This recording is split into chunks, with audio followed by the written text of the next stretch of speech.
I think that therapy is an art, not a science.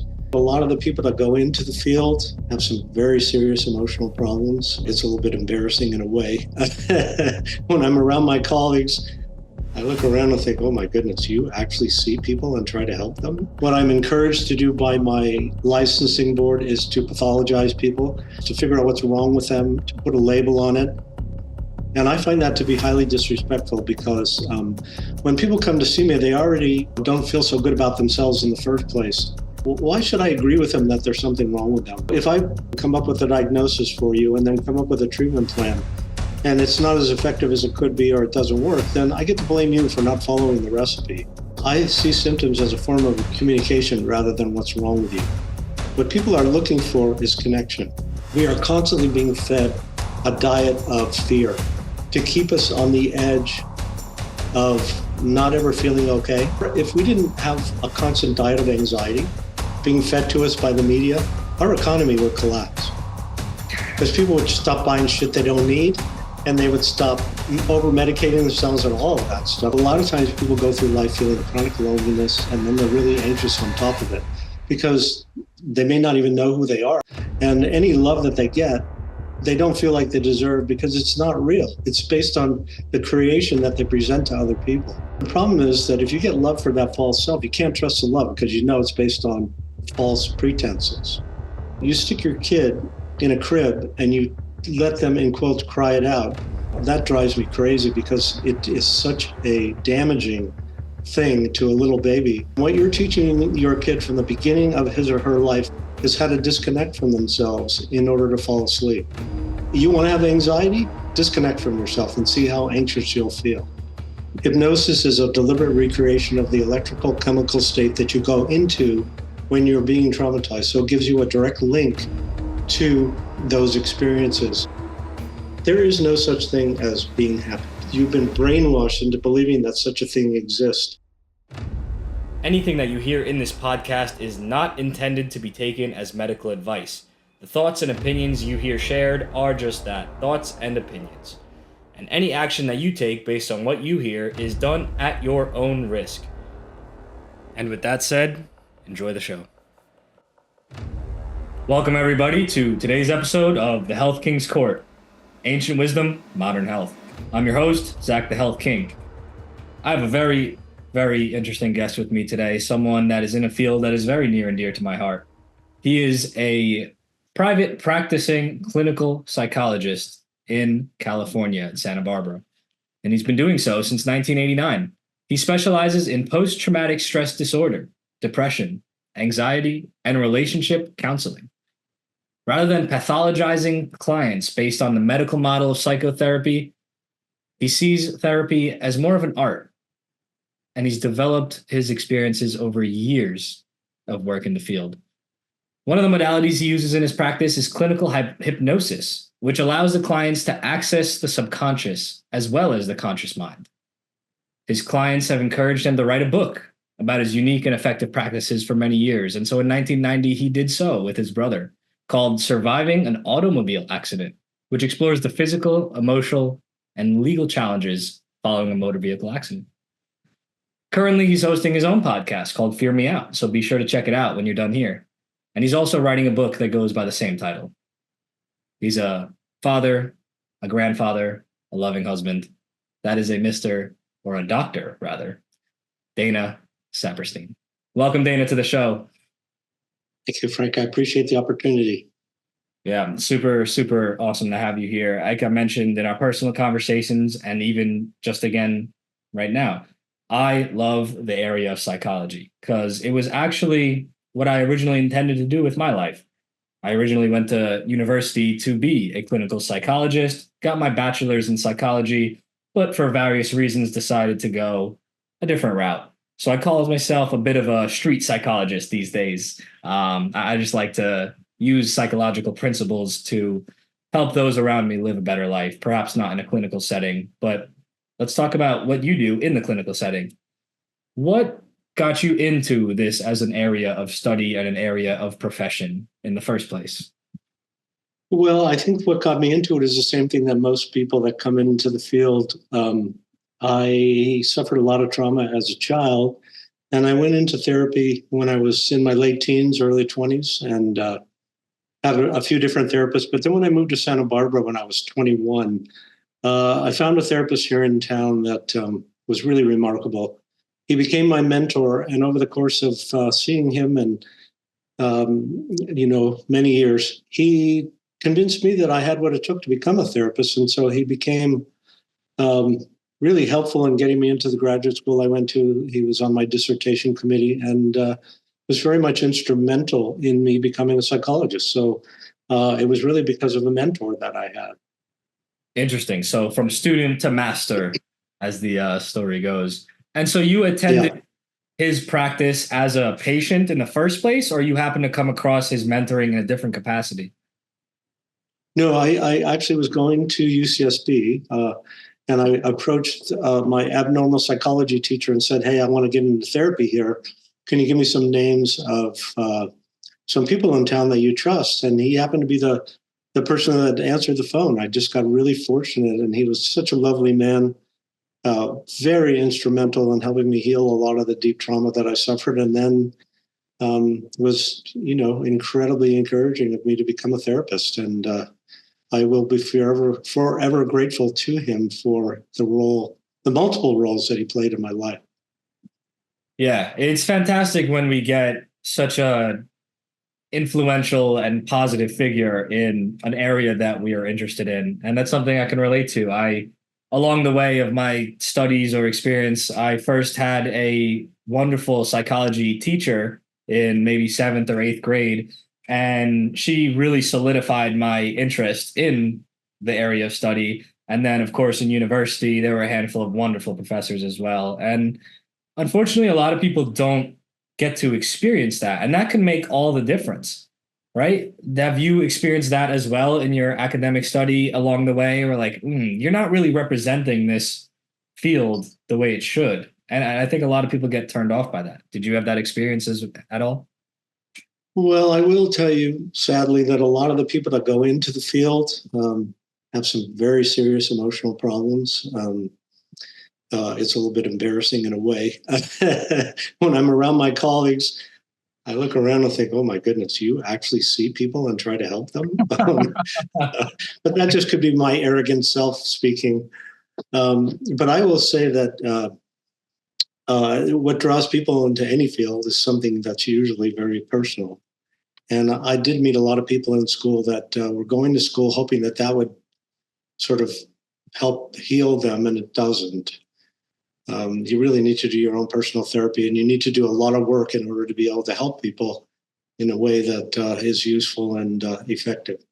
Yeah, there's a lot of the blind trying to lead the blind out there. And I think there's a lot of hypocritical behavior in the realm of psychology or I mean, really any institution. I think there's just so much hypocritical nonsense that goes on, and people are in positions of power that really have no business actually being there. And that's something we're certainly going to get into. But I'm curious, do you think that you've gained more experience and knowledge and ability in helping clients from your personal life or from your academic life and your studies? Well, I help people become therapists that if I meet them, just like I had the opportunity with the therapist I saw. And I always tell everybody when they're going to school that the reason you go to school is to pass the licensing exam. Because there's no way in the world that you can pass a licensing exam in the state of California unless you're able to speak the language and do things according to their model. But I will tell you that I don't respect the model, and I don't think it's very helpful. What I'm encouraged to do by my licensing board is to pathologize people, in other words, to figure out what's wrong with them, to put a label on it, and then come up with a treatment plan. And I find that to be highly disrespectful because when people come to see me, they already, don't feel so good about themselves in the first place. And I feel, why should I agree with them that there's something wrong with them? Because I don't, generally speaking. I mean, I see very high functioning people that obviously have symptoms that are sometimes debilitating, but I don't look at a person's symptoms as an accurate representation of the kind of work they need to do in order to heal. because I see symptoms as a form of communication rather than what's wrong with you. And that's a very different way of looking at things than what what I was encouraged to do going through school, and what therapists in training are encouraged to do. So I have a very different approach than what I was educated to do. Yeah, and that sounds like the only way to actually be effective. I think that the institution of psychological practice and therapy and counseling does more harm than good to the end users in the way that it trains the psychologists and therapists to behave. I think it's responsible really for more detriment, unfortunately, than it is for positivity. Is that something that you perhaps agree with or weigh in on? Well, Frank, I've seen a lot of people that have seen other therapists before they find their way to my office. And once I start to ask questions, I see a very puzzled look on people's faces. And I ask them, well, you look so puzzled. Why? Well, nobody's ever asked me these questions before, even though I've been in therapy a million years and, and with many, many therapists. And I always think, well, wait a minute, these are the most sort of logical questions you could ever, be asked. The training that we get, I think, is more designed to help the therapist not be afraid by providing them a cookbook approach. So if I use my cookbook and come up with a diagnosis for you and then come up with a treatment plan, and it's not as effective as it could be or it doesn't work, then I get to blame you for not following the recipe instead of taking responsibility as a therapist for not being as helpful as I could be. So I am a little cynical because, again, I think that therapy is an art, not a science. And the state wants to use what's called evidence-based therapy, which is therapy that's been, done experimentation on to see if it works or not. And most of the research, if there is such thing about the effectiveness of therapy, is it doesn't really matter what kind. They all pretty much do the same thing.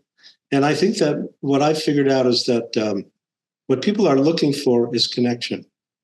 And that most of us don't have enough connection in our lives. And most of us don't have people that are willing to listen to us and really take what we have to say seriously and to help us feel like we matter.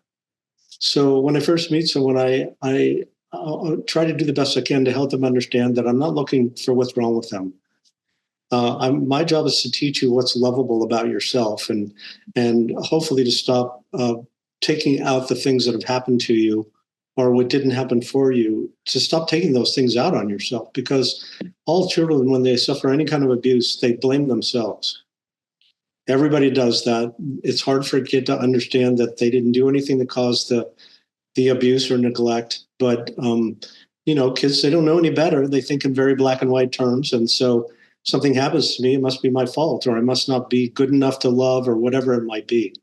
So I try to sort of shatter those myths when I'm working with people. I'm also a person that's really big on helping people understand that fear is a natural part of our lives, and that we've been taught that fear is our enemy, and it's not. It keeps us alive. Now, I understand sometimes that fear gets in the way of being able to accomplish what we'd like to, but you can't destroy it or make it go away, but you can learn how to be connected to yourself in a way that doesn't allow the fear to stop you from moving forward. So a little bit different way of looking at things. Yeah. I always say that the nerds have ruined everything. They've ruined everything because it's the nerds that want to have that evidence base. Show me the study, show me the hard evidence. It has to work. It has to be tested. Blah, blah, blah. It doesn't work like that. Humans are not robots. Humans are unique. Humans have so much going on emotionally that ties to the physical side of things, ties to the spiritual side of things, ties to the mental side of things. There is not necessarily a 1 + 1 = 2. Sometimes 1 + 1 is 3. Sometimes 1 + 1 is 4. Sometimes 1 + 1 is 7. And all of those are valid in the realm of mental health, psychology, inner thoughts, emotions, traumas, etc. And people can't necessarily get their head around that. And so they try to kind of slander the field of psychology in the sense, oh, it's not real. It's not real because, you can't say this is this. People think if anything has subjectivity to it, then it must just all be farcical. And it's just so Right. nonsensical. And it's the unfortunate reality that trying to take something that is more fluid, such as the field of psychology or the art of psychology, and forcing it to operate within a framework that has been developed with allopathic medicine of the modern world, it doesn't work. There is no way for that to happen properly or healthy. You're trying to make a marriage between an art and a model that are just in contrast too starkly. And so there's really no way for it to happen healthily within the institution unless someone like yourself says, hey, I'm going to go through the institutional steps to get the piece of paper that allow people to listen to me and allow the government to hopefully not bother me too much, but then I'm going to do the real stuff and say the real things. But then even that can get you in trouble because if you say things that aren't by the book too much, well, then you're going to get a knock at your door, your license stripped, and that's a whole other thing that's going on. But yeah, psychology it's an art. It's more of an art. It's fluid, like you mentioned. Um, do you want to expand on that phrase that you had viewing psychology as an art more so than like a hard science and really what that means to you? Well, what it means to me is that you're a person rather than an object. If you come to see me, I see you as a person, not as a object that needs to be diagnosed and pathologized in a way to agree with you that there's something wrong with you. And I'm not saying that symptoms are not debilitating because they are, but they're not the true problem that most people are suffering from. Underneath the symptoms, there usually are really good reasons why people have developed those symptoms. I like And I think it's important for people to understand that the art is in the ability to be able to help somebody step away from what's wrong with them and into healing what it is that happened to them and what didn't happen for them. One of the reasons I like hypnotherapy is because when you're being traumatized, you go into a trance in order to cope. And in that process, you don't really feel what's happening to you because you're in survival mode. And then when the abuse is over, you kind of come back into your body, but the feelings associated with what happened to you get buried inside of you. And those are the things that start to create symptoms of anxiety, depression, a need for substance use, whatever it might be, as a way of trying to sort of medicate yourself so that you're not feeling those feelings that were so debilitating in the first place that they just live inside of you. And those feelings don't ever go away. I mean, I've worked with people that were traumatized 50, 60 years ago, and something happens in their lives to reawaken the trauma, and the feelings just come rushing back as though it happened yesterday. So I think it's important for people to understand that there are ways of accessing the trauma in a way where you're not just re-experiencing it, but you're able to release the energy associated with the feelings that are living inside your body. Yeah, energy cannot be destroyed. It can only change forms. And our Right. body has very interesting and complex mechanisms of when we experience strong emotionally charged moments or time periods at large of kind of dealing with them. And unless we get that energy out, hopefully in a healthy way, sometimes there's unhealthy ways as well. But a lot of the times too, it just gets tucked inwards. And that can cause a whole horde of issues down the road when we don't necessarily realize that the causation was that stored energy from so long ago. Right. I want to pick up on, I want to highlight the language that you've been using already, though, because some people might not have caught what you just did there. You said the symptoms of depression, anxiety, what have you. Those are symptoms. People Right. are out here on a personal level or an institutional level talking about these things as if they are diseases, as if they are disorders, as if they are some magical sky gremlin that comes down and bites you, and now you have depression. And I think that is much to the detriment of absolutely everybody because it is such a disempowering model where there's really no escape at that point. Oh, I have a disease called depression. And it's just nonsense, isn't it? Because once you start writing that off as having a disease, not something that is a symptom of a cause, well, now you don't have to look for a cause and fix it. You just pop a pill. You just go to therapy eternally and develop a codependency on just talking about things to the end of time. Do you want to touch upon Well, that more about is there clinical depression? Is that even real? it is real, and I will tell you that when I first meet someone, I really do believe my job is, to the best of my ability, to discern what may come from a chemical imbalance that the person either developed or was born with, versus the circumstances in their life that may have led them to develop the symptoms of anxiety or depression. So I'm not going to say that everything is psychologically based because I would say the lion's share of people that develop a problem with alcohol, as an example, a lot of times they have an underlying depression that comes from a chemical imbalance in their brain. Because sometimes when people take antidepressants, as an example, I see miracles happen. And it's really important that people understand that a lot of times all the medicine does is bring you back to normal because you have a deficit of neurotransmitters in your brain.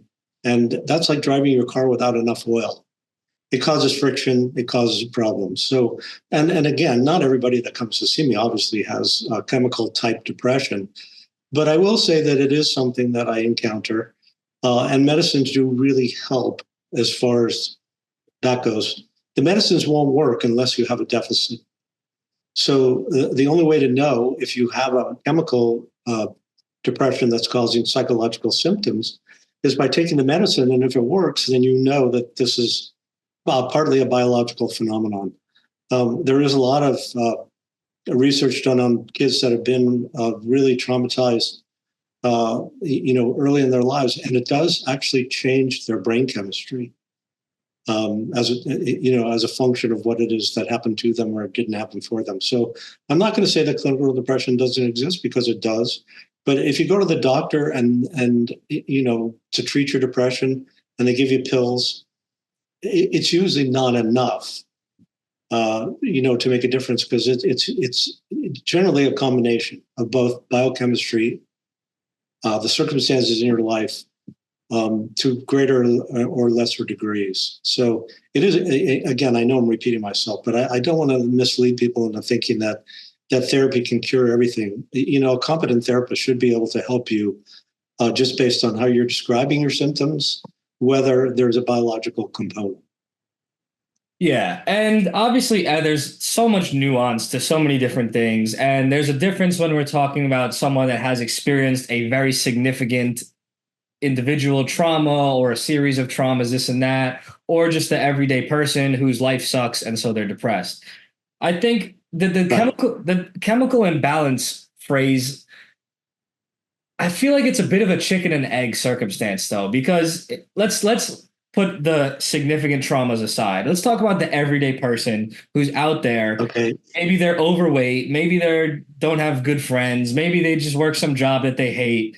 Those people, they're probably the majority that they go and then they get probably diagnosed with clinical depression. Oh, you have a chemical imbalance in your brain, so you're depressed, this, that, the other. Here's these pills.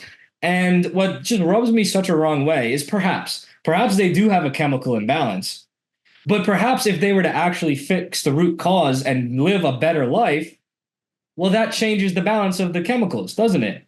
And so I think, again, those major traumas aside, yes, you might have a chemical imbalance because of this, and this. But now if you start doing that, and that, well, now you'll rebalance your chemicals. And so the artificial induction of brain chemicals, to me, it's just, I really dislike it. I really, really dislike it. Obviously, I respect your professional experience, I think it's so abused and overused and probably only ever maybe necessary, quote unquote, in such a small fraction of the applications. And in all the others, it's probably doing a disservice. It is Well, perhaps. most of the people, when they go to the doctor, they're looking for someone to, use the medical model. They get diagnosed with depression by their physician or whoever it might be. And then they're looking for somebody to cure whatever ails them. So that's where that model is not always really healthy for people because, if you start your day at McDonald's or 7-Eleven or someplace eating fat and sugar and grease and salt, it's not likely to help you start the day in a very healthy way. There's your chemical imbalance. Yeah. And if you don't exercise and you don't take care of yourself, then of course it's going to create symptoms. And one of those could be anxiety and depression. So again, it's important to look at all the different aspects of how a person lives their life in making the determination of whether some kind of medical intervention is necessary. When a person has a head injury, as an example, like sometimes people get multiple concussions or they have something happen that, like I had a couple strokes, and the second stroke that I had was a very serious brain injury. I recovered completely physically. I was paralyzed. My whole right side, couldn't speak. I was really a mess. But I recovered really quickly because fortunately I had the kind of stroke that they have medication for that breaks up the clot really quickly and really helps. But about a month after my stroke, I was so sad all the time. And I kept thinking to myself, Dana, what's wrong with you? Because I wasn't my normal. It's not that I don't believe that people walk around happy all the time, but it's not normal to cry every day, right? And so I thought to myself, something must have happened to my brain as a result of that injury. So I started messing around a little bit with different antidepressants, and I found one that I started to take. And I will tell you that within 3 or 4 weeks, I was completely back to my normal self again. Now, I will tell you that the dose I take is about a quarter of a clinical dose. So it's a baby dose, but it was enough to get my brain chemistry back to the place that it was before I had the stroke. All the therapy in the world is not going to correct that kind of chemical imbalance because it was an injury to my brain. Yeah. Now, I'm really lucky because I'm very sensitive to medicine. So a normal dose of this particular medicine, maybe 150 milligrams, I take 37 and a half, right? It's barely anything, but it is enough to make a difference for me. And I felt the difference so remarkably that it really convinced me that sometimes you do have to look at the medical side of things in order to really help a person get back to their sort of, in quotes, normal functioning self. Yeah, like there's just so many interesting and unique scenarios. The bit of pushback I would give on that perpetuation is that perhaps there were or are in certain cases certain more natural things that can actually affect chemistry and brain chemicals, what have you, on the herbal side of things. And that could be a harder area to study and get into versus, hey, there's that pill, that pill, that pill. You know, Right. I struggle to accept a scenario where a drug is the best choice. Perhaps it is a choice. Perhaps it might end up being resulting in a good benefit. I struggle to ever accept, on a personal note, at this day and age, that there aren't alternatives out there. But they could certainly be harder to explore. And you mentioned Oh, another sure. you mentioned another thing a bit ago, anxiety. That's such a Yes. hot button term. You hear it, you can't turn around without seeing the word anxiety, hearing the word anxiety. Everybody has anxiety disorder, this, that, the other. What does Right. anxiety even mean to you in its accurate representation? Not necessarily a clinical definition, but what Yeah. does the word anxiety actually mean in a functional definition to you? Well, anxiety, again, is a signal that your body puts out that you're in danger. And so, in that way, it keeps us alive. right? If you don't have the ability to feel anxiety when you go to the next red light you come upon in your car, you're not going to stop because there's no reason to stop unless you're a little bit anxious. And we've been conditioned to get anxious when we see red lights. I will say where I live, people are not anxious enough because I see people going through red lights all the time. And I look at those people and I think, you have no idea what you're inviting into your life. That's another matter altogether. So generally speaking, if you feel anxious, it creates a fight or flight or a freezing kind of a response, and it's designed to keep you alive, right? If you don't feel anxiety, you're not going to live very long because you're going to put yourself in danger, and your body's not going to tell you that you're in danger. So there's a certain amount of anxiety that's actually quite healthy. Now, there are people who suffer chronic sort of anxiety in situations that, if you look at their life, you would think, well, why are you so anxious all the time? Or, whatever it might be. Now, that happens for a number of different reasons. One of the reasons, and you're going to hear cynical Dana here, is that in our society, we are constantly being fed a diet of fear. Everything is alert. Everything is, high. I mean, if you look at any news or anything, it's all big red alert, right? And I really believe that we are fed a constant diet of fear to keep us on the edge of not ever feeling okay. Because when you're feeling anxious, you're going to do something to make the anxiety go away, like buy things you don't need, like drink too much, like eat too much, like do all the things you do in order to calm yourself. And if we didn't have a constant diet of anxiety being fed to us by the media, our economy would collapse because people would stop buying shit they don't need, and they would stop over medicating themselves and all of that stuff. So that's cynical Dana believing that part of it is based on our culture, that we are always made to feel like we're in danger. Oh yeah, and it's you could say cynical Dana, or you could say real and perspicacious Dana, because if you look around, anyone that has eyes to see and a brain to think behind those eyes can see what's going on, right? It's no secret Right. that a scared populace is easier to control, is easier to manipulate, That's and right. so many different avenues, right? If you're scared, you will accept a proposed solution to alleviate that fear. Knowing this, Right. why would It's entities, usually magically based. yeah, no, knowing this, If why would entities that have power not create situations, either real or entirely artificial, that create fear so they can sell a solution? Now, we could talk about that on a Right. global scale. We could talk about that in a corporate scale. We could talk about that on a local Uh-huh. government scale, national, what have Sure. you. But Hegelian dialect is as old as time. And anyone with a brain can understand that that's what these puppeteers do, whether it's the government themselves, media, the connection between them, assorted entities, any of it. It's really not that hard to Right. see. And on a deeper level than that, it's not only in the regards to the relationship between general society and the governments, it's in relation to general society amongst ourselves. When you're fearful, Right. you're more distrustful of everything around you and everyone around you. Sometimes perhaps that's a healthy distrust because of other societal things going on, but you're also less likely to make meaningful and loving connections. And that those bonds that can get formed only in a state of harmony and love can change the world and help people kind of stick together against nonsense that's being purported. And, if you're running a country, perhaps you can't have that.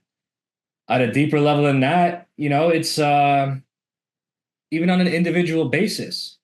If you're always stressed about this going on over there, this going on over there, this going on over there, you don't have time to think about what is the meaning of life? How do I progress as a Right. person? How do I take care of my family? How do I care for my kids? They're doing what in the schools? They're putting what in the food? They're doing what in the water? Yeah. It's perma distraction. And we could go as deep as you're comfortable going. I don't care about going any sort of avenues, but there's certainly It's certainly obvious that there's a lot of stuff going on that is a purposeful attack on mental health and wellness for whatever the reasons, nefarious or innocent as they are.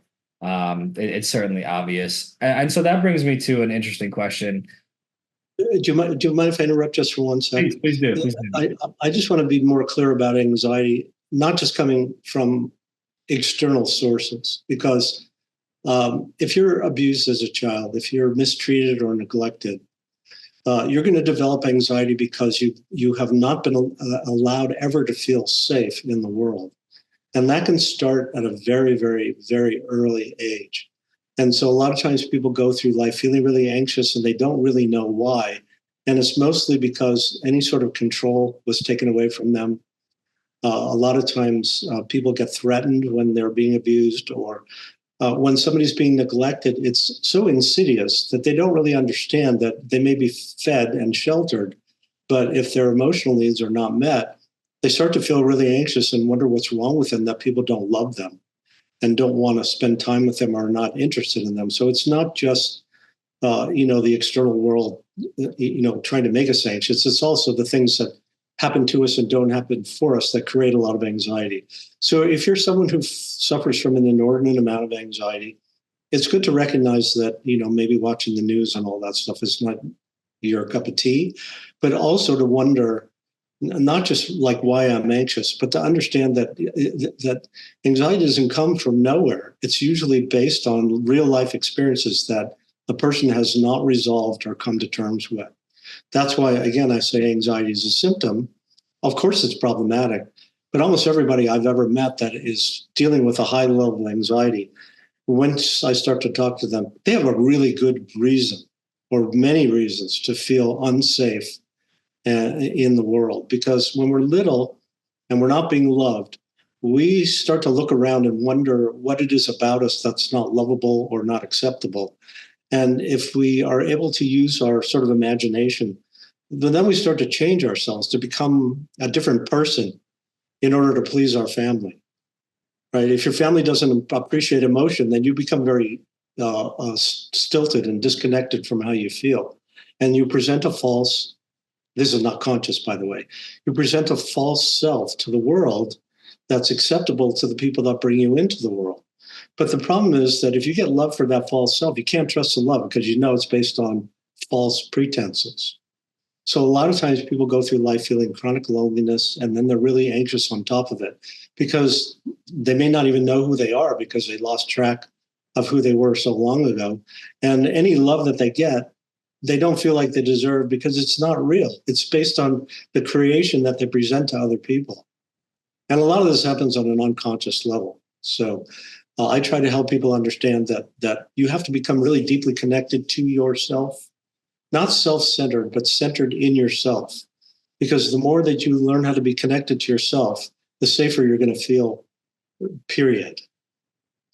So one of the greatest cures for anxiety is learning how to be connected to yourself and learning how to trust your intuition and know that you really do know how to take care of yourself if you're willing to listen to what your higher self is trying to tell you. So I wanted to interrupt you just to make that point really clear.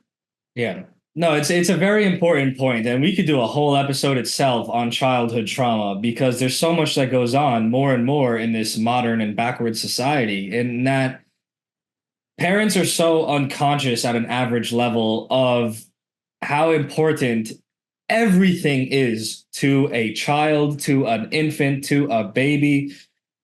It's so common in these moronic people's minds to say, oh, it doesn't matter. They're just a kid. They won't remember. Oh, they're just a baby. They won't remember. You see these Right. parents posting videos of them like scaring the hell out of their kids and the kids crying. They think it's funny. Ha ha ha. Put it on TikTok.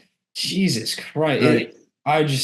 It's insane. And it's at such a, it's been so normalized to traumatize children on every different front in every different way.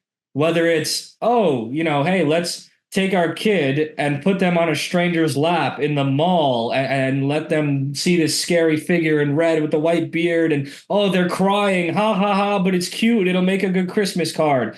talking about, throwing your kid at a random mall center pedophile and, Sure. take photos. Yeah.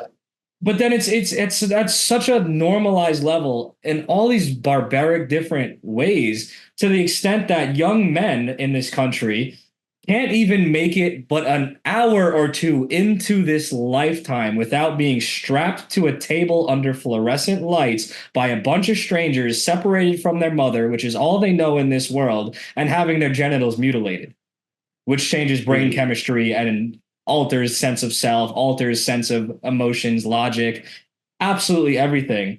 And then we wonder, when that's our first thing that we do to young men in the world, while there's a bunch of disenfranchised, freaking out men out there, is it a only cause? Of course not. No. But is it a significant and severe trauma that most men aren't even aware of ever at a conscious level, that is affecting them for the rest of their life, consciously or subconsciously? Yes. Right. Add into that injections, add into that school system. That's not natural. There's just everything's wrong in the way that we operate with children, even at a normal quote unquote level. Then add in the dysfunction of family units, or the lack thereof. Add into that the missing father, the narcissistic mother, the this, the that, all these different things. And you're going to wonder why people are anxious. People aren't thinking about this. It's absolutely That's for insane. sure. And all of these things play a role, and people just want to go and pop pills. That's what pisses me off. That's what really, really disturbs me about the medical model of psychology. And we need to understand how many different things have contributed to twisting someone's insides up before we ever think we can start to unravel them. But most people never even start to, because it's painful, because it's hard, because it involves thinking about how you've been hurt, which can lead to so many different levels of pain in different ways. But until we start to, one, stop doing so much insanity to, I guess we could start with our own children, but then hopefully that spreads to society at large. Until we start doing that, we're just going to keep getting more and more anxious people. Then you add in the external factors, the news, the horror movies, the high BPM off frequency music, all these crazy things. It's such a perfect recipe for all the craziness that we see today. But I just had to put it out there because you mentioned watching the news. It really isn't just the news, is it? People You love know, movies. Why do people? but yeah, I think it's insane when people will sit down, watch for 2 hours scary things, and then they wonder why. Oh, I had a bad night's sleep. I had nightmares. Oh, I feel like this. Well, what's going on? You just watched some scary demons and program that into your face for 2 hours. What are you doing?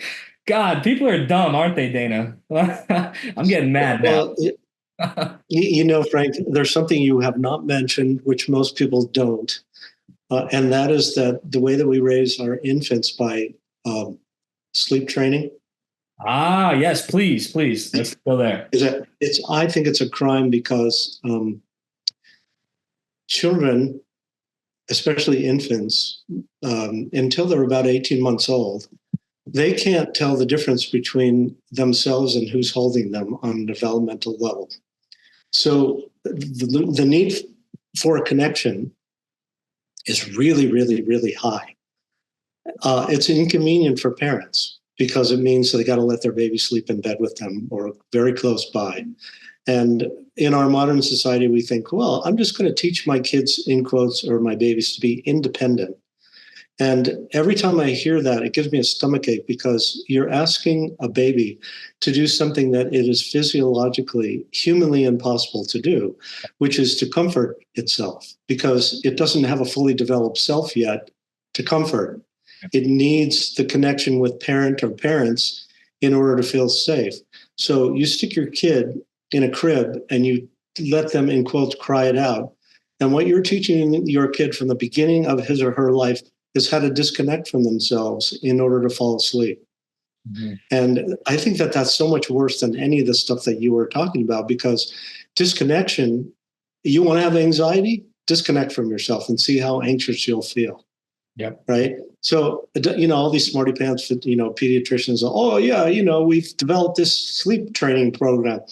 And I think to myself, you guys are so full of shit. You have no idea how much you're harming those little babies who need to feel that connection. I mean, if you look at any other prey animals, which human beings are, even though we don't act like it, they live in groups. And the only way to feel safe is by being all over each other.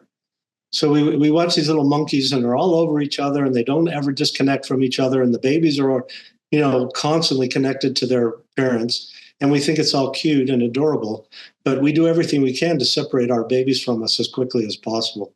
And that drives me crazy because it is such a damaging thing to a little baby to force it to disconnect from itself in order to go to sleep.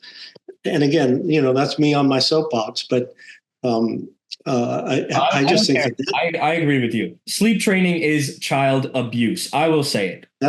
That's what I think. Abuse. You are abusing that child. You are causing psychological torment to that child until they just exhaust themselves to sleep.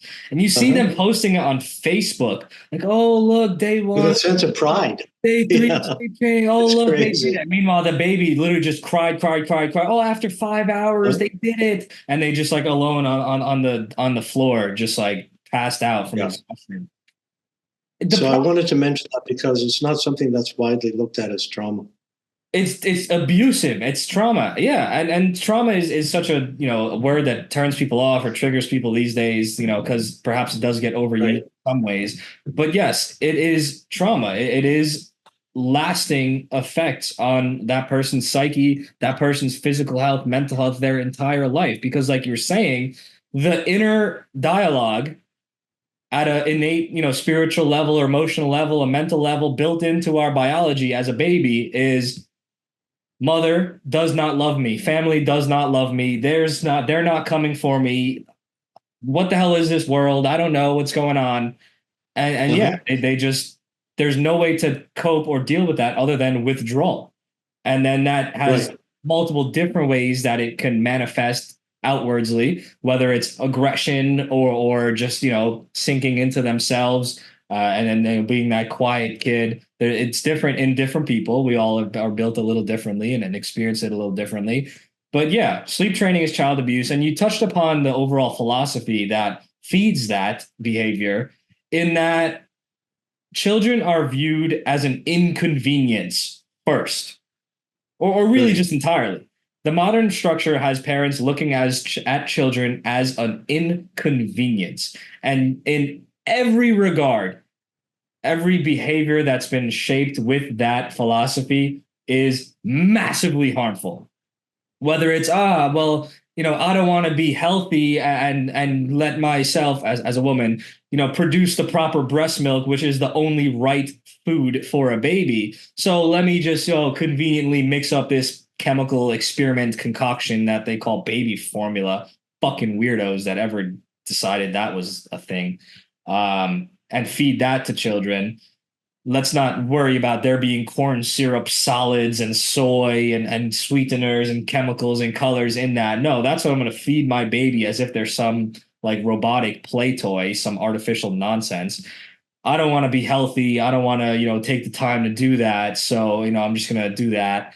I don't want to actually raise my children. So I'm going to send them off for 8 to 10 hours a day to let the government raise them at school while I, fuck off and do whatever. I'm going to not, actually be there with my child and make sure they're doing well, or I don't want to make sure that they're, doing anything. So here, iPad, TV. It's really the philosophy. Oh, I don't want to, give up my social life. I have to go out. So, here, random person, babysit my child. Who are you?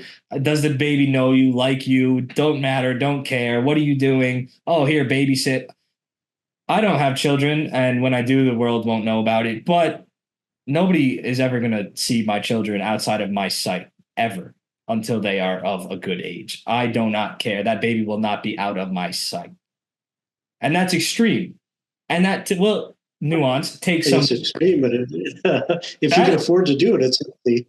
That's the nuance right there. Because does everyone that doesn't live that the way I think is the most healthy way to live a bad person? No, because it's hard. And now we could get it back to, is society set up to be hard and to not allow these things and to separate child from parents for all these reasons?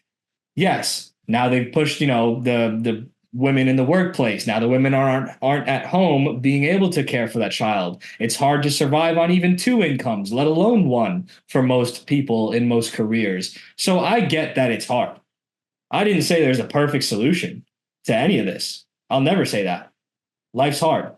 But that doesn't mean that these behaviors aren't massively, massively, inherently and innately and unavoidably damaging to our children. So if we do care about our children, do better. Try to do better, because Yeah, most people can. I got no argument with what you're saying. I mean, when I was raising my kids, my wife and I made an agreement that one of us would always be with them until we felt that it was old enough for them to sort of have a babysitter. But we did not send them to daycare for. We sent them to daycare for fun, not for convenience. We just wanted them to meet other kids and have some fun. But that's, a couple hours a day, as opposed to, 8 hours or 10 hours or however long. A lot of times children have to be away from their family. So anyway, important stuff. So I interrupted you. You had a question that you were going to ask. I'm sorry. No worries. We could go in all these different directions. It was a more of a broad spectrum question that we've kind of covered while we've been chatting. So I'll go a different direction. Let's talk a bit about hypnotherapy, because I see it was prominently displayed in the materials that you present. Yes. What is the role of hypnotherapy? Is it something that everyone should experience? Is it something that only some people should experience for certain reasons?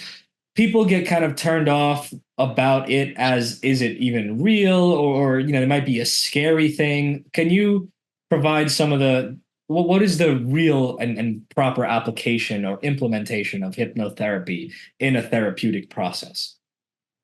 Well, I got to make a few points in order to answer your question. Number one, I do clinical hypnosis, which is designed for helping people resolve trauma.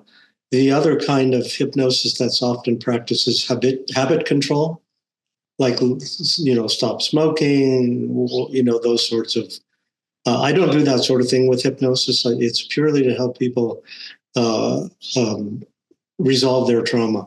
When you're being traumatized, you go into a trance in order to cope. Everyone does. It's the most normal human thing to disconnect from yourself and go into an altered state of consciousness.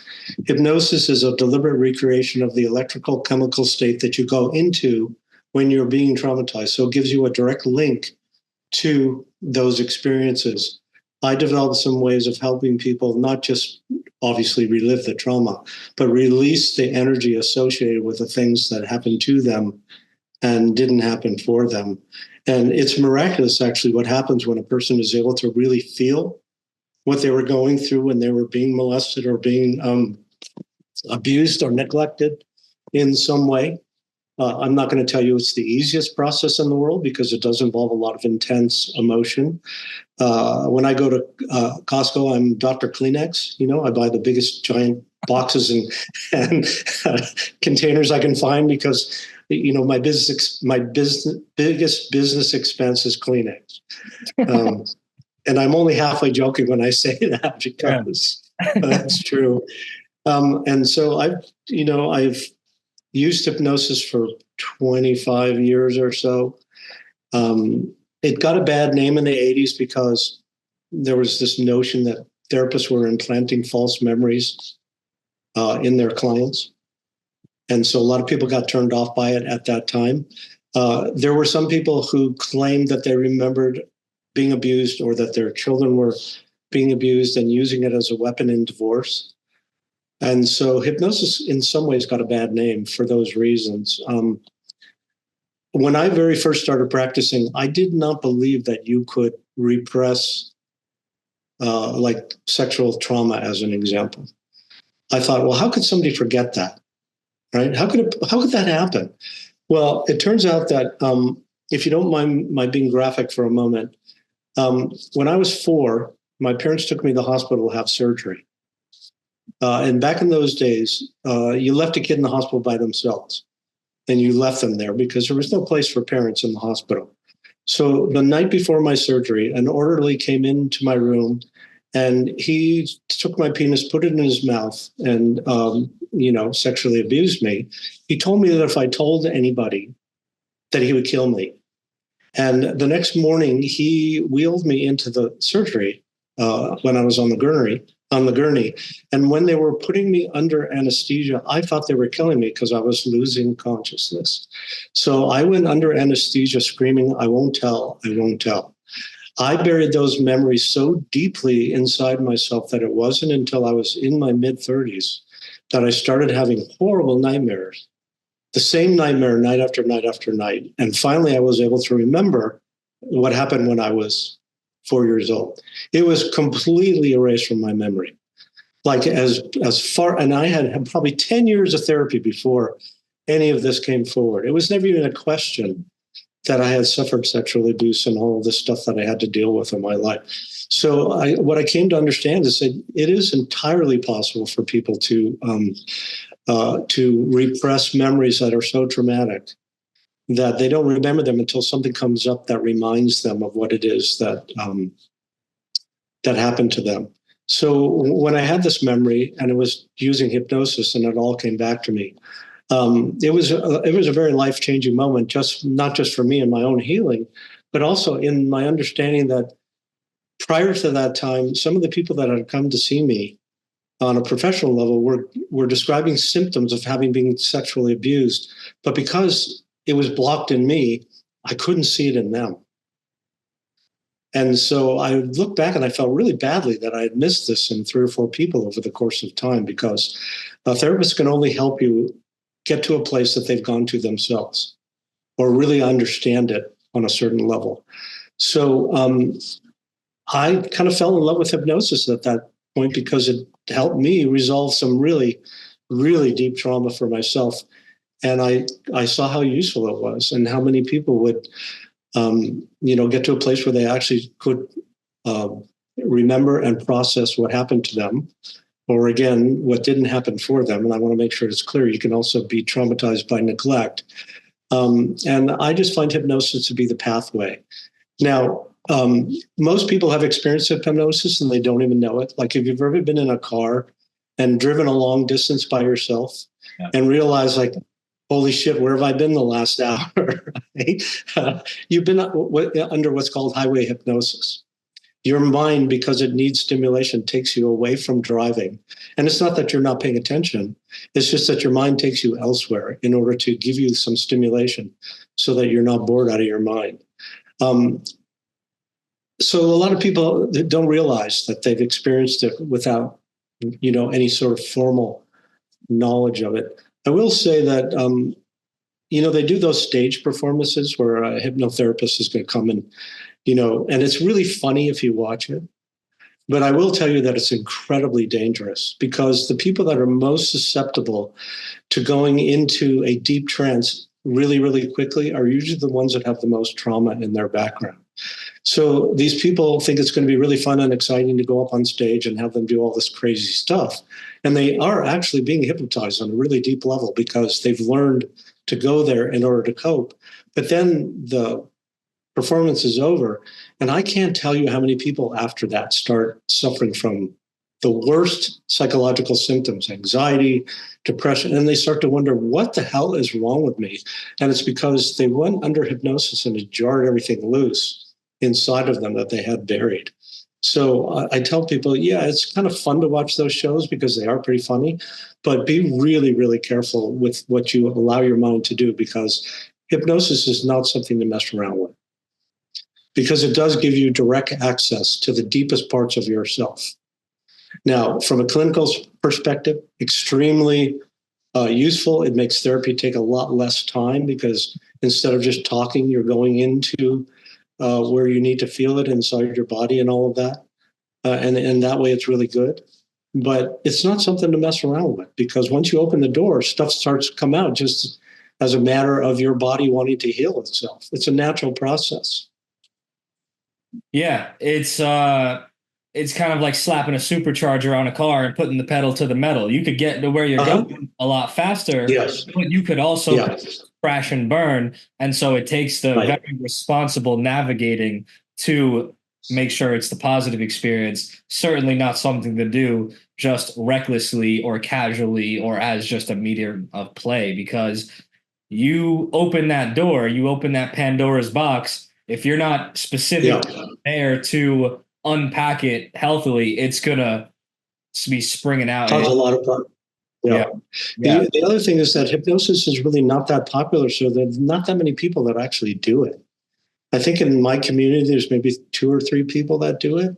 Most people do what's called EMDR, which is a procedure that was developed a number of years ago that helped people access trauma in a different sort of a way. But I'm old school. I learned hypnosis. It worked really well for me. So I've done EMDR just to see what it was like, but I don't practice it. In my practices, I find hypnosis to be much more effective. Can anyone be hypnotized, or are certain people resistant to it, or inherently not able to be hypnotized? Is there variance in there?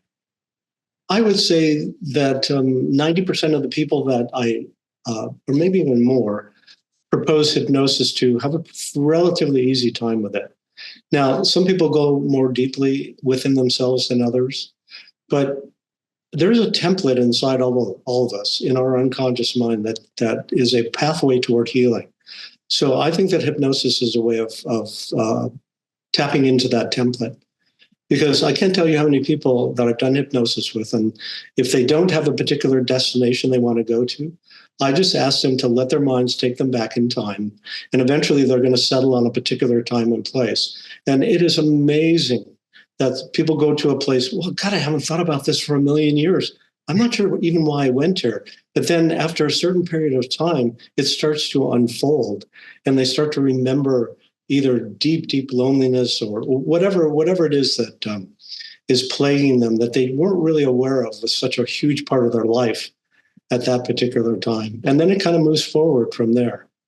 So I very much trust people's unconscious mind to take them where they need to go. So I don't really have any control. It's not me that's in control of anything. I'm just a guide to help you feel safe going into those dark, scary places. And I know how to help people release that stuff so that it no longer plagues them. So people tell me all the time, God, I feel so much lighter. I feel so much less self-hate and so much less shame about who I am as a result of really understanding that it wasn't my fault or that I didn't do anything to cause it, and so on and so forth. Yeah, it's certainly something that I would advocate for only experimenting with a very trusted practitioner, because it's Yes. really a personal experience. It's a very intimate experience. And so you'd really want to make sure that you're going in with someone, a guide that you can fully trust, because hypnosis Mm-hmm. is an interesting thing. It's a powerful thing. And like anything Yes. powerful, you need great responsibility to use it. And I think it can be misused, abused. And I think there's much evidence to, not necessarily a psychologist or whomever, but hypnosis can be used to put some bad shit in someone's mind in all different regards. And that's done at many different levels. So, make sure that you're working with a trusted practitioner, which is always a caveat to really anything. Use your due diligence. Absolutely. But exploring altered levels of consciousness or alternate realms or altered states, whatever you want to call it, with whatever language, it is such a powerful tool. And that's something that can be done in different ways, whether it's a hypnotic trance or also with substances. I saw there's a bit of psychedelic information on your website. So would you like to Uh-huh. touch upon what you think is the role, if any, of psychedelics in therapeutic work, either in a professional setting or on an individual basis? Well, I have some trusted colleagues that I refer people to if they want to either do psychedelic journeys, which is taking full doses of the chemicals, whichever ones they want to use. And there's a whole process they go through. But there's also the idea of doing microdosing.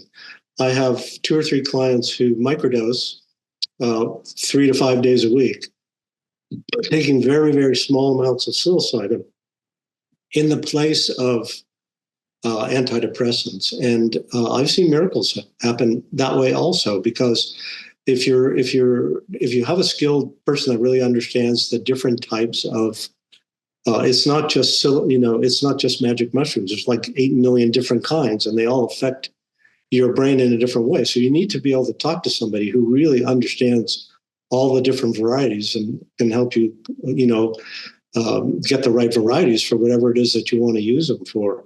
But some of the antidepressant medications come with side effects of sexual dysfunction or weight gain or whatever it might be. But the person clearly needs some kind of brain chemistry assistance. And so I got a client that actually grows mushrooms in his stairwell. He wants to make sure that they're clean, and he hides them underneath there. He's got kids. The kids have no idea that they're there. And he said that he can grow a batch and it'll last him 6 months, and he knows where it came from. He knows how clean it is because he processes it himself. I have other clients that there's a guy in Santa Barbara and his girlfriend who are extremely adept at understanding how all of this stuff works. They're very well trained. You have to be really careful because there's a lot of sort of false shamans and people like that encourage people to do things that I think are incredibly irresponsible. There's a lot of times people like to use MDMA, ecstasy, as a way of helping open people up to love. I am not happy about that particular drug. I think that with misuse, it can cause Parkinson's-like symptoms. It's not really, I don't know. I'm just scared of it. Let me put it to you that way. And I'm not somebody who doesn't have a history of drug use. I mean, I grew up in the 60s, so I know about drugs. Yeah. I just think there are other alternatives. People go to ayahuasca ceremonies. Really common in this neck of the woods. I'm not sure what it's like in other parts of the country, but Santa Barbara is very liberal as far as that stuff goes. That is dealing with a psychedelic in a group of other people. If you're a really sensitive person and you're in a room full of people that are being opened up to the deepest parts of themselves, it can be really damaging, actually, because you can feel everybody's feelings in the room and be really overwhelmed by all the pain and suffering, and not really be able to protect yourself very well because the chemical is having that kind of an effect on you. So you got to make sure that you're very well informed. But I see a place in it. I know I have a friend who's a psychiatrist who is studying it because he really believes, in the efficacy of it, and he preferred to use plant medicine rather than using a pharmaceutical that comes, from a big drug company. I just say be careful and make sure that whoever is helping you is very knowledgeable. Don't just go don't just go buy psilocybin and use it, or LSD or whatever it might be, because got to be careful. Yeah, that's a very healthy and intelligent approach to it, and one that I could wholeheartedly agree with. I think they are very powerful tools. Some are better than others. My advocation is more so on the natural side of things, for example, psilocybin, mushrooms, etc., rather than the chemical, more so chemical things like acid, MDMA, whatever. Right. I think they are more often either misused, abused, or just used recklessly or irresponsibly. I don't think they're party drugs. I don't think they're party things to just ha ha ha. I think they are powerful tools, and they have their place. But just like, the example of slapping a supercharger on a car and flooring it, you want to be in the driver's seat and be an experienced driver. I don't think someone that hasn't already done inner work has any business taking a substance like psilocybin at a macro level. Perhaps micro, right. But I think if you are someone that has already done a lot of inner work, they can be useful in perhaps reaffirming things or continuing to show you things. But to just, you know, I have all this going on in me. Bam, this is like a cure-all pill. You're gonna have a bad time. You're likely That's for sure. you're likely to have a Yeah. bad. I've I experienced. met I met somebody a while ago who's done like 100 um, ayahuasca journeys, Yeah. and it didn't seem to help him very much. That's an awful lot of hallucinogenics for somebody who's still quite anxious and not feel very good about themselves. But I think that because he's a really sensitive person, I don't think that that's the right environment for him. And that's a great point in that you open up doors within yourself, within the spiritual realm, whatever you want to call it, whatever language you want to use. If you're not into the driver's seat, something else is going to be, or you're just going to spin Right. out of control. Now we could talk about, is there, demonic possessions you could open yourself up to? Some sort of something could step into your body, into your vessel, perhaps, or we could keep it even more at a baseline level and say you could just get lost in the sauce of your internal self and just Yeah. really lose connection with reality. If you jump out of your body, unless you have a Uh-huh. strong consciousness, you might not ever make it back. And you do see a lot of people that just go off the deep end and then they just wreck their lives Uh-huh. even further, whether it's a choice to be escapist and just escape from actually dealing with things, or they genuinely at a chemical or spiritual level are just lost and gone and have gone further away from ever getting back because of these substances. It's at an individual level. I don't think that means any of these substances are bad. I think it's just irresponsible use. And someone ultimately needs to know themselves and be able to know, can I handle it? Or can Right. I not handle it right now? And like you Yeah. mentioned, it's not the fix. It is a tool. It is Right. only a tool within the repertoire that you should be building of an assortment of conscious tools. Do the actual work. If you're going to use this tool to help you get there, so be it. But unless you are actually learning and implementing the lessons, you're just doing drugs. Yeah, yeah. Yeah. At that point, But yeah, it's an interesting area of study, absolutely, and one that I have ample experience with. It's I've seen a lot of depths of myself or otherwise. But before I ever even attempted to do that, I was already on the journey of figuring things out. That's the important part. Well, when I was 14 years old, which was, there were still dinosaurs walking around back then. I remember going to a party in Los Angeles where I went to high school, and all of us, or five of us, were offered LSD. And, we didn't even know what it was because it was 1968 or something like that. Everything was new. The And it was CIA had tiny. just invented it.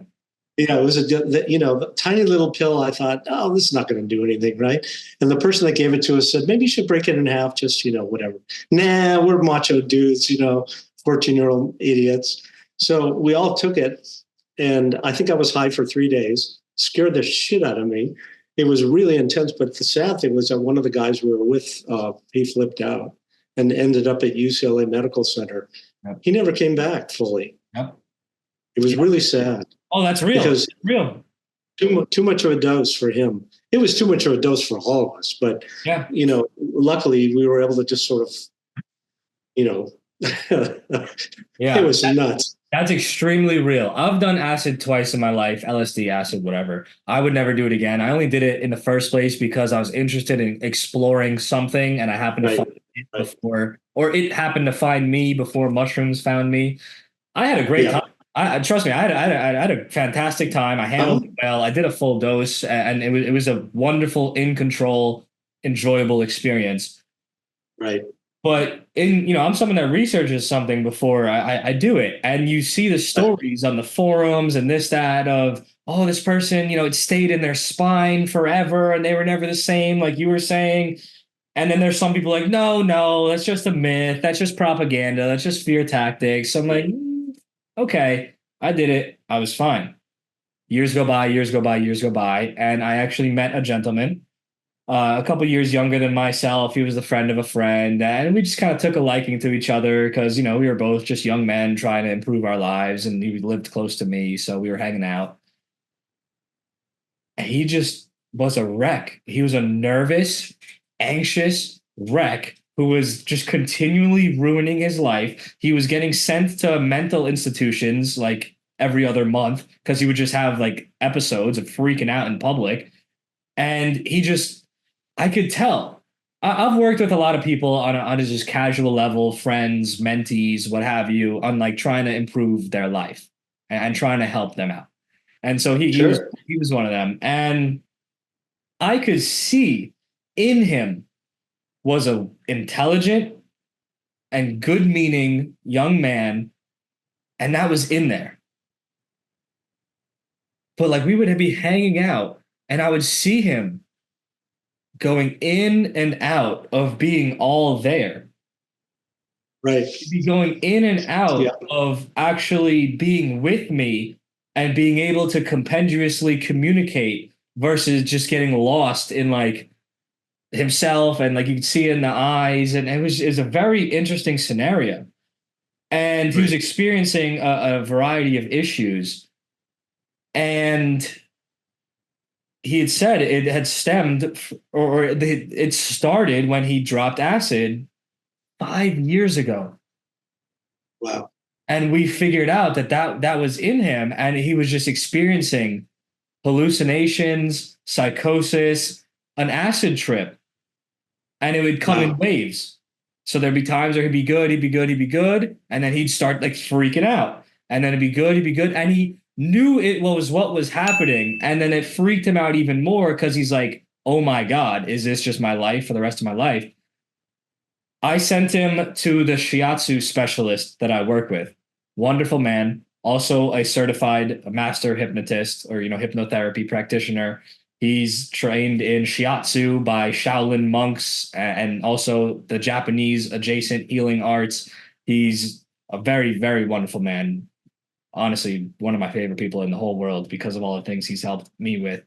I sent him there, not necessarily for that, but just he had like other stuff going on, the tension, all the other places, whatever. And in one session, this shiatsu specialist, this body practitioner, he got it out of him. Wow. He got it out of him, and he, just worked on his back, worked on different areas of his body, got his chi flowing, and since then, he no longer experiences the hallucinations and the results of the acid. And he's actually been able to start to build his life back and like be a whole person again. And I don't keep in touch with him so much anymore because things just got busy. We went different directions in life. That's fine. But the point of the story is that is real. It's not a myth that it could stay in you. Right. So I really do not advocate for taking LSD. It can absolutely stick around for whatever reason. Right. Yeah, that's crazy. It's crazy. But yeah, if you have anything you want to say on that, or we could go a different direction. No, I think we've covered the hallucinogenic portion of, at least from a clinical perspective. Yeah, absolutely.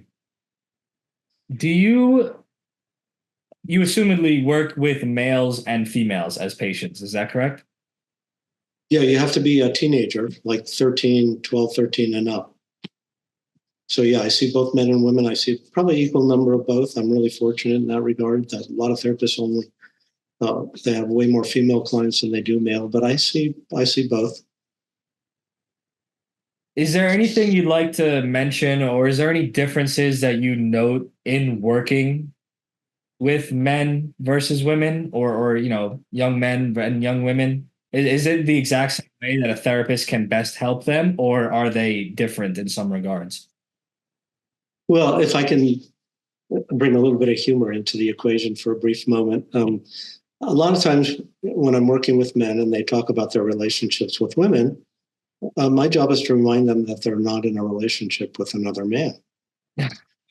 And and I do it jokingly, but men have this notion, and the huge generalization I'm making is that women are too emotional and they're not logical enough and blah blah blah, right? And I try to help them understand that, okay, yeah, women don't see the world exactly the way you do.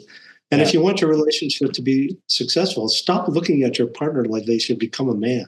Yeah. Unless you're in a gay relationship, obviously, and that's okay. But if it's a heterosexual relationship, and when I'm talking to women, I can say with authority, if your partner, male, is functionally emotionally capable, just barely functional, you've won the lotto, because you cannot expect any man to be a woman in terms of their sort of emotional. And I'm joking when I say these things, but there's some truth to them, because I think we are actually built very differently, and the generalizations have some application. I would say that I can't tell you how many men say to me, "I wish I could find a good woman," and I can't tell you how many women have said to me, "I wish I could find a good man."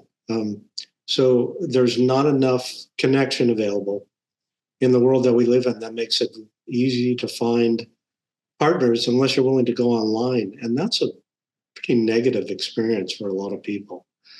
Um, so I know in Los Angeles, in some parts, places like Whole Foods and other, uh, they have singles nights now, so that if you don't want to go to a bar, you can go to a healthy place to meet people. And I think that's brilliant, actually, because not everybody wants to go, get drunk in order to find somebody to hang out with. So if you go to a place where people are relatively healthy and they have it set up to, for singles, I thought that was brilliant. I love that idea. Yeah. Because there's a lot of loneliness that I see more than anything. There's such a disconnection, especially because of all the things we all know about social media and all that. It's not doing anything to bring people closer. It's actually separating people in a way that seems quite sad to me. So I think loneliness is a huge thing that I see. People really wishing they had a partner that they could, spend their lives with. That's a really huge deal for a lot of people. Um, other than that, I think we have a lot of similarities. Trauma is trauma. It affects people very much the same way. If you're sexually traumatized as a kid, then it takes any neutrality away. You either become hypersexual or hyposexual. And I see that both in men and women, that, promiscuity or just being shut down sexually can happen as a result of that kind of trauma. I think that when you're neglected, whether you're a man or a woman, you end up wondering if anybody's ever going to love you and whether you matter. So yeah, there's a lot of similarity, more similarity than there is difference, other than the cultural stuff. Interesting. I would challenge perhaps that last statement. More similarity than there is difference. Perhaps on the trauma side of things. Yeah, that's what I'm It's talking. like I'm just talking about as far as psychological stuff goes. gotcha. Yeah, it's like it's the same, but then also within an inherently different frame overall because of the male female Huh? experience and natural biological differences. But yeah, and so as a and there's we could do it again a whole episode about male female dynamics, relationships, and all the things that are going on there. But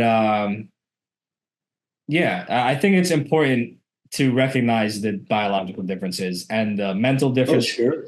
and the innate differences in all regards, because for far too long, the prevailing or at least the perpetuating thing is that we're all the same and let's all mesh into each other. Let's masculinize the women, let's feminize the men, and let's pretend like that could ever work in a functioning society, a functioning relationship, a functioning individual. And there's been the demonization of masculinity while also the suppressing of femininity in its natural beautiful form, and both genders are being done a disservice while being kind of quarreling with each other and simultaneously mashed together into this gender neutral garbage. But I think it's an important time that we're living in where people are kind of waking up to no, we need to absolutely celebrate masculinity in men and femininity in women. And more people are kind of coming out and not being afraid to display those natural leanings to strong regards. And I think we live in a shifting time period where people are kind of getting back on the right track in the face of all the garbage that's been purported in a lot of the time. But a lot of that is recognizing some hard truths and some hard truths that men and women aren't the same. Some of us have that there's advantages and disadvantages in the experience of a man and experience of a woman. There's the way that we think is absolutely different foundationally and fundamentally. Our frameworks of navigating the world are inherently going to be different as a man and as a woman, and they are supposed to be. And only through recognizing that can we healthily interact with the world around us as an individual, but also interact in a relationship. Like you said, a lot of men are dumb. Well, you didn't say that, but I'm going to say it. A lot of men are dumb and think that, hey, woman, no, this is this, so this is this. Logically, no, no, we're doing that. And yes, it would be fantastic if our female counterparts would be able to be on board with that. But you should have been a dude. You should be with a dude then. Women are beautiful, emotional beings. They might not be able to as quickly, bam, snap into a mental framework, this, that, whatever. Again, every woman has their own uniqueness and different levels of logic themselves, whatever. But generally, they have more going on behind the scenes emotionally that they need to all be kind of together with and on board with. And we need to understand this. There's so much women hate out there by men that are, you're stupid, this and that. Well, no, you're just not leading your woman properly. But even saying that is controversial now, right? Men trying to lead their woman is looked at as some sort of evil, manipulative thing. That could be a whole other episode we get into about relationships. I want to respect the time. I do have some minutes to go over, but I know our session is coming to a close. Okay. Can I mention something that I think is really important then before we finish? Yeah, please do. The myth of happiness.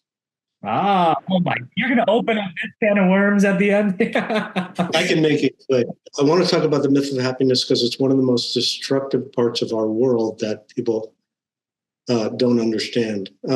There is no such thing as being happy. I want to be a happy person. No such thing. It does not exist in the universe. You cannot be a feeling. I can't tell you how many people have come to see me and said, there's something wrong with me because I'm not happy. And my response is, I can't help you because there's no such thing. It is such a relief for people to understand that they have not failed because they're not happy. You can't be a feeling. You can feel a feeling, and you're going to feel happiness when you do something that creates joy. And you're going to feel pain when life brings you pain. And just because you don't feel happy all the time does not mean that you're a failure. It means that you've been brainwashed into believing that such a thing exists. I can't even tell you how dangerous that concept is from a psychological perspective.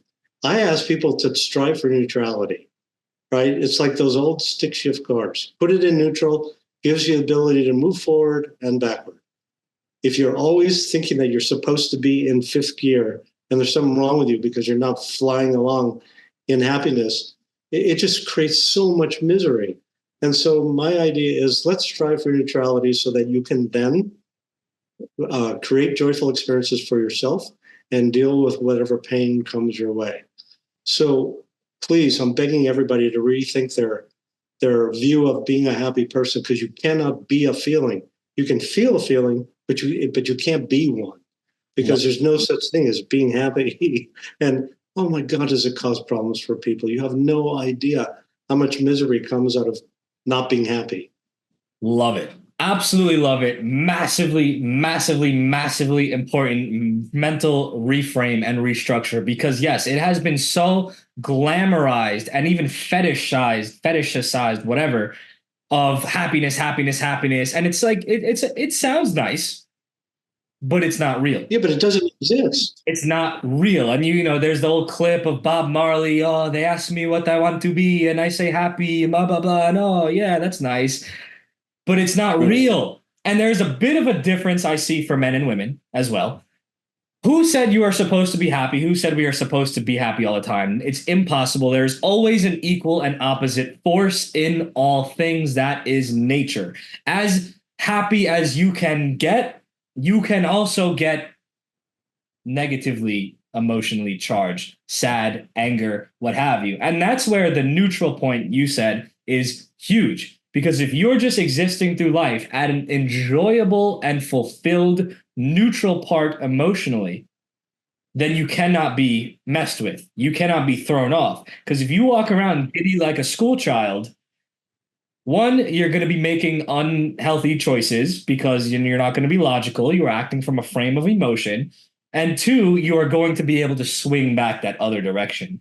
And people can't wrap their heads around that doesn't mean that you have to be a stoic dork all the time. That doesn't mean you have to be an emotionless robot all the time. That means you are existing in a frame of neutrality. I can be having such a fun time without being emotionally controlled and consumed in an emotional state. That's a difference there. And again, it gets back to my difference from men and women. I think as a man, especially, you were happy hopefully when you were a child. That was when you should be happy, right? But even maybe not then. You have Well, things sometimes sometimes, who right? gets a life without pain? Exactly. Now you are an adult, you have things to do. And that's why my driving thing now that I have for myself and I perpetuate for other men or really anyone is fulfillment. Seek Mhm. fulfillment, not happiness. Because what does fulfillment mean? Well, that's different for everyone. Everyone has a different mission that they're here to figure out. But if you go to, I seek to go to sleep knowing I used every moment in a fulfilling way, whether that's advancing my business, my endeavors, my physicality, my, exercising, eating good, spending time with those that I love and that love me, building great relationships. Well, even if it's playing a game for a bit with someone I care about, then we're bonding. But I seek to go to sleep at night fulfilled, not happy. But why Sometimes, is but why sometimes I'm is pissed why off. is but Go why ahead. is crying not fulfilling? Who said that? Well, most people think that sadness is negative, but sadness serves a purpose. It fulfills. It's very fulfilling to let yourself be sad when you're sad because then you're releasing the pain from your body.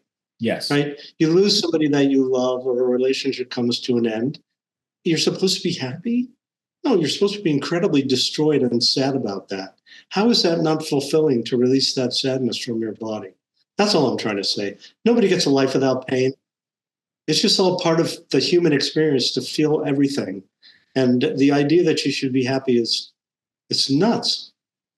Absolutely, absolutely. And it has people feeling like they're broken when they are not happy all the time. But yes, I That's agree with right. what you said in that emotions are a beautiful thing, but they are not meant to control us. We are not meant to recognize with them and define ourselves by them. We are meant to allow them to pass through, to experience them, because they're there for a reason. They are guiding forces and they are purgatory forces like the sadness, like the tears, like the crying. And there's a difference between stewing in sadness and experiencing it. Right. And so yeah, emotions are a beautiful thing. And I'm an emotional person. Not that I behave emotionally, but I allow myself to experience them. Whether that is, hey, that listen, I don't watch movies really ever, but when I do, man, if there's a dog in that movie, that dog died, man, I'm crying, man. That's Of sad. And I'll course. feel that, you know? But Yeah. there's and I allow that. And that's healthy because again, for men, especially when you suppress that, that energy has to go somewhere and it's not going to go somewhere good if you don't allow it to be. Well, And it's when going to create symptoms. yeah, absolutely. And then when you're dealing with women, when you don't understand that they have perhaps a more of an innate ability to get emotionally charged. No, I'll take that back. Not more of an ability, but they just experience it differently and it's more inherently Conditioning. ingrained in their experience. Right. You need to work with that. If you love a woman, you need to work with that and be there for her and you should understand how a female psychology operates and how not just in a general sense, but how your wife, partner, woman, girlfriend, whatever, mother, sister, how they operate. Because that's protecting and providing. That's part of protecting and providing for the woman you love. And Right. so there's not enough of a male comprehension of the female psyche. And so of course there's all this dissonance. But again, I would absolutely love to have you back. We could go into so many different directions. But to close out here, I'm wondering one, how can someone get in contact with you if they've enjoyed the things that you've said today? Is it, best to go through your website? How can someone find your book or multiple books? How would someone that would like to see more of Dana do that? Well, I have about 100 and maybe 15 episodes of my podcast out. It's called Fear Me Out, play on words. A lot of the episodes are my interviewing. Well, the first 60 episodes I did with a partner, and he has since left the podcast. But the second 60 are me interviewing people or having a different co-host.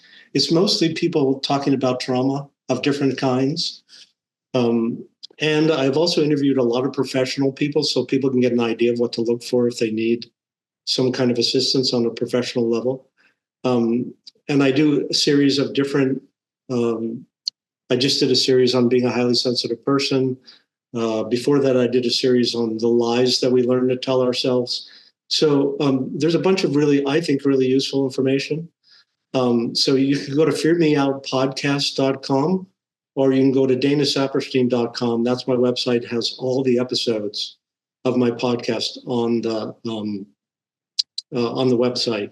People can reach me if they want to at danasaperstein@gmail.com or fearmeoutpodcasts@gmail.com. And I welcome queries.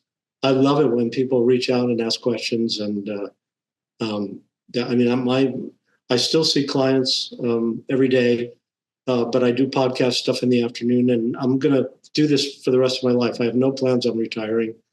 I love what I do so much, and I want to be of service until I die. So I have no intentions of ending my professional life anytime soon.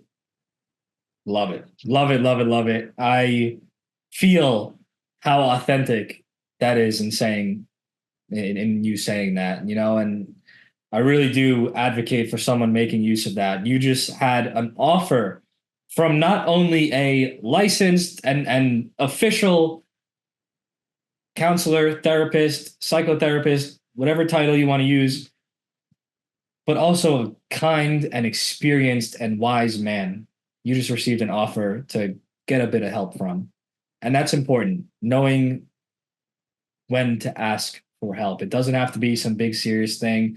We all need a guiding hand. We all need a helping hand sometimes. It's great to touch base with great people to just get a bit of perspective on something here and there. So that's a very serious offer that was just extended. And I do hope listeners and viewers consider it as they go through their trials and tribulations in life.